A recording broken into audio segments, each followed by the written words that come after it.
c'est logique.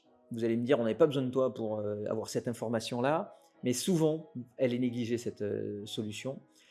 Imaginez que vous mettiez, je sais pas, le banquier vous demande de mettre 20 000 € d'apport, par exemple, pour un projet d'investissement immobilier. Eh bien, en fait, nous, on va vous préconiser de mettre plutôt une épargne, une trésorerie de précaution. C'est-à-dire que vous allez faire en sorte que vous auto-assuriez la période qui pourrait être problématique avec un locataire qui ne paye pas. Si vous êtes en garantie des loyers impayés, c'est très court, ça va durer 3 mois et au bout de 3 mois, il va y avoir l'assurance qui va enclencher, qui va vous rembourser à la place du locataire. Donc ça, c'est check, j'ai envie de dire avec 1500 €, vous avez fait le boulot environ. Vous mettez 1500 €, s'il se passe quoi que ce soit, c'est la compagnie d'assurance qui va vous prendre en charge. Pour les autres,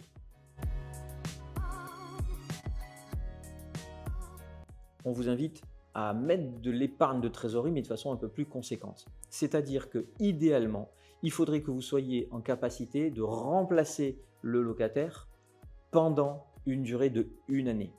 Donc si votre crédit fait 1 000 € par mois, ce qui est déjà une belle opération, on va se retrouver avec un besoin d'environ 12 000 € de trésorerie d'avance. Quand on a cette somme-là, ça vous permet d'avoir un véritable amortisseur en cas de problème avec le locataire. C'est-à-dire que vous avez 1 an pour trouver une solution avec le locataire, pour remplir votre logement si jamais il est vide, ou tout simplement avoir la capacité de vous retourner avec la banque et que ça se passe bien. Globalement, vous pourriez prévenir la banque que vous avez besoin, conformément à votre offre de prêt qui en général le prévoit, vous avez besoin d'avoir une distance de plus, c'est-à-dire un arrêt de votre crédit, par exemple pendant 4, 5, 6 mois, et donc faire une suspension de ce prêt pendant une durée qui sera de 5-6 mois. Mais vous avez les 1 000 € par mois, vous les avez déjà dans votre trésorerie. Donc vous n'avez pas un stress important avec une obligation de vous contraindre à ce que voudrait le banquier.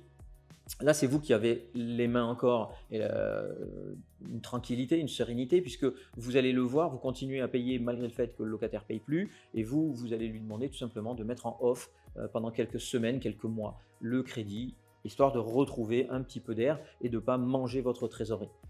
Si vous faites un deuxième investissement, puis un troisième investissement, eh bien, sachez qu'il n'y a plus le besoin de cumuler les 1 000 € par mois pour les autres logements également. Alors oui, vous pouvez rajouter 3 000 à 4 000 € de plus pour un logement ou 2 logements, mais une fois qu'on a constitué cette petite trésorerie de guerre, finalement, elle pourrait vous servir pour le premier ou pour le deuxième ou pour le troisième. Il est extrêmement peu probable que vous ayez en même temps 2 ou 3 opérations qui se passent mal.